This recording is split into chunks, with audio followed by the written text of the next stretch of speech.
Hello everyone, this is Crota coming at you, giving you game 1 in a series, Romantic versus ZDR or ZDR, depending on where you hail from.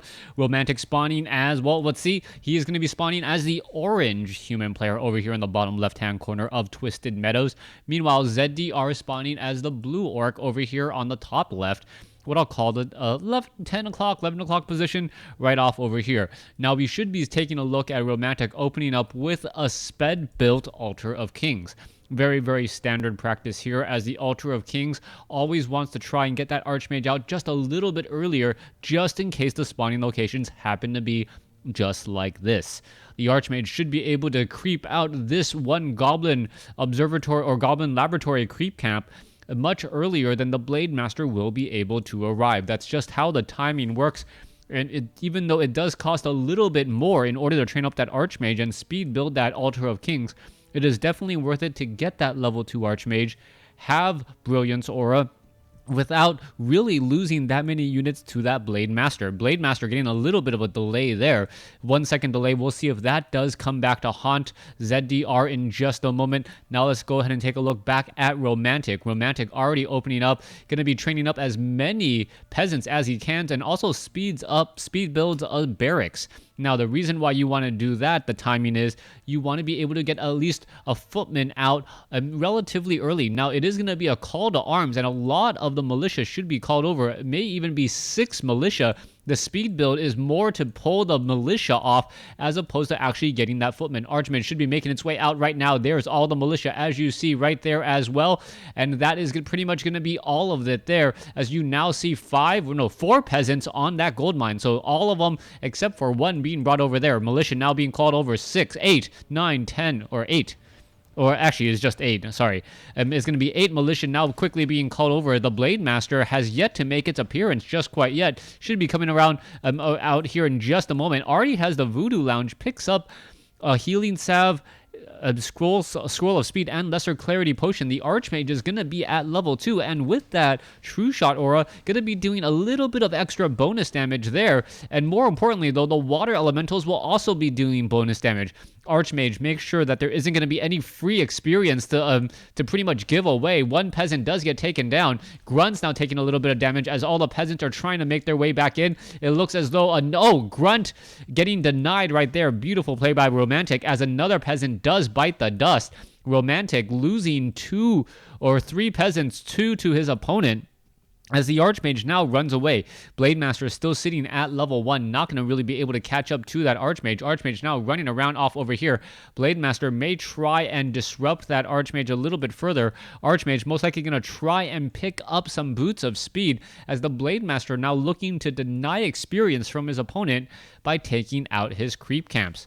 All right, let's take a look at what the Archmage is going to be doing off over here. The Archmage could drop a Water Elemental. Hope to really deal some damage to this 3-1 creep camp. Not the best use of his time, but then again, it's better to creep out something than not do anything at all. Footman now wandering back and forth off over here. This one Null Brute will get taken down. Null will be last. Footman, I thought, would try and make its way and rendezvous here, but that is not the case either, as we now see a unit now getting taken down there. Water Elementals do deal +2 damage because of that True Shot aura. Blade Master gonna go ahead and Windwalk Strike there. Pick up Claws of Attack +6. The item that he was exactly looking for, as ZDR looks to have transitioned into the mid-game relatively well. He's going to pick up those Boots of Speed. Meanwhile, the Archmage should have already picked up the Boots of Speed as well. Yeah, there you have it. Selling the True Shot aura, picking up the Boots of Speed. And now both teams are pretty much off to the races, so to speak. 5 footmen, 10 supply worth of footmen now wandering off to the north. The footman gonna try and take a play out of his opponent's playbook, deny experience by taking out the Null Brutes. However, that could get caught in just a moment. Meanwhile, Archmage is off over here. Are we going to see a denial of damage or healing just a little bit there? But the Blade Master are going to come across and realize, hey, wait a second, I lost a good amount of experience because I wasn't creeping this location either. However, orange creep camp at 533, obviously better at stealing or better stolen than a 3-1 creep camp there. Romantic now trying to run away with this Footman. This Footman will buy a little bit of time from that Blade Master. Blade Master, however, with those boots of speed, able to catch up pretty quickly there, as the Archmage now looking to get to level 3, and he should actually be near, wow, his tech to keep a little bit later than I would have thought. Perhaps that earlier hit on lumber, the big issue there. All right, Footman now wandering around as we are looking at a supply count of 29 over 40 for the Orc. Meanwhile, 31 over 42. Peasants still adding in more farms, and we may be looking at, I believe, a Beastmaster with Quill Beast here in the center when time allows. Archmage already sitting at level 3 with boots of speed, decent amount of mana in the banks already, so we should be looking at perhaps a couple of water elementals being dropped straight into play. However, 114 hit point critical strike at level 2. That is a huge amount of damage at this point. 63 damage. So that was really up on the upper end of that 62. Talk about lucky roll. You could have been perhaps in the 41 range. It could have been 81 damage or 83 or 82 to 84 damage instead if it was, well, just off just a little bit. Archmage. Oh, Blade Master losing a little bit of that heal as the Grunt's now going to try and put a pressure on that Archmage. Archmage in between some trees and some Grunts needs to be able to get away, and will he be able to get away? That is the question. Meanwhile, Footmen are now going to be venturing forth. You can see the Bestiary is already in play or currently under construction. I don't see a Beastmaster as of yet, but the Grunts doing a great job walling off against that Water Elemental, not allowing to come into play. However, I can teleport a Water Elemental in front of me beyond some trees, and now this Bestiary will get taken down. One Footman trying to run back. It looks like he will end up getting taken down by the Orc burrows, as another Water Elemental may fall as well. Archmage sitting at level 3, now trying to fight back here. A second Bestiary now coming into play here. Archmage may try to drop another Water Elemental in just a moment. Is he going to actually be able to do enough damage? It does not look like it. He needed to drop another Water Elemental, and now the Archmage is going to be having to deal with Raiders in just a little bit. Blade Master looking to chase that Archmage. Boots of speed, not enough to get away from that Blade Master there. And oh, look at that. You can take a look. Blade Master going to go ahead and try and chase inside the base. Where is this Archmage gonna go? Archmage now right there. However, if the Blade Master finds it, that is pretty much gonna be game. All right, that was a huge loss there, burning the Scroll of Town portal and losing a level 3 Archmage. Double claws of attack plus 6. Sometimes you rather be lucky than good, and those item drops were definitely lucky. Arcane Vault causing a little bit of problems there. Blade Master may try and go ahead and try and fight back there. Oh, Blade Master may be able to get off a critical strike here.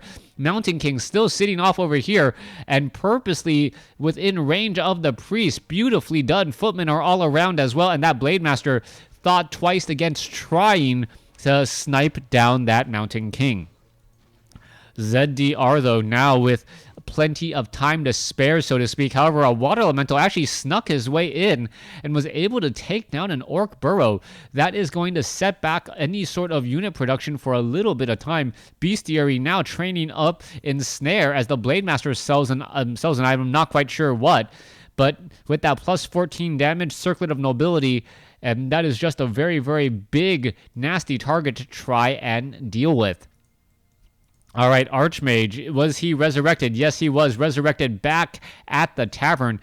If you have the Priest, if you have the Brilliance Aura, why not do it? You can see that Archmage really generating a fair bit of mana there, as the Shadow Hunter and the Blade Master perhaps overestimated how far they could really travel out there. They perhaps thought that the Archmage was not going to be back in time, and they had a little bit of time to spare, but that is definitely not the case, as you can see here, as the Blade Master now running in, and oh, beautifully played by the militia. Now no more training of units still, as the Mountain King may be able to perhaps get off a Stormbolt. No Stormbolt as of yet. Peasants may be looking to build some scout towers here in just a moment. I don't know if Arcane Sentry has been researched.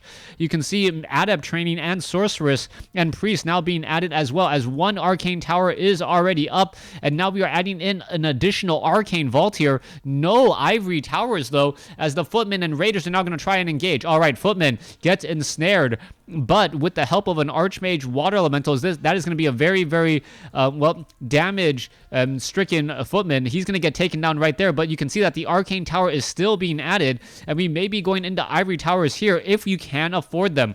All right, Archmage currently holding on to all of that. Peasants now trying to fight back. There is a roar.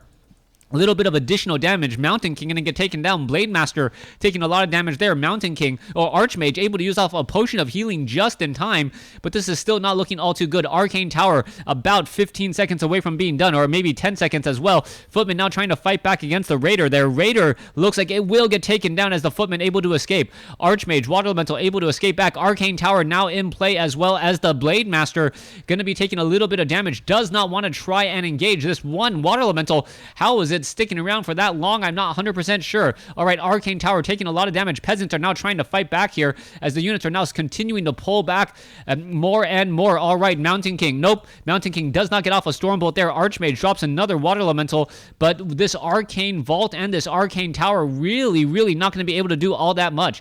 We are still looking at a fight here. Slow, and all the units are slowed here, hence the really, really slow chasing that we see coming across so far. All right, Troll Berserker down to 352 hit points after a heal, as we're looking at the Blade Master now trying to make its way back to the north. All right, Arcane Tower doing a little bit of superficial damage to the Ultra of Storms.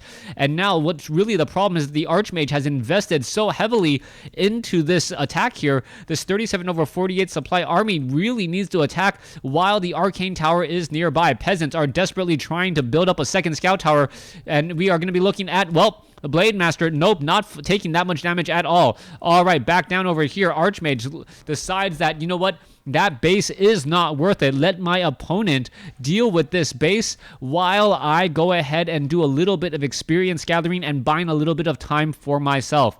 Archmage sitting at level 3, level 2, or level 1 Brilliance Aura, level 2 Water Elementals. Gonna finish off getting a Belt of Giant Strength.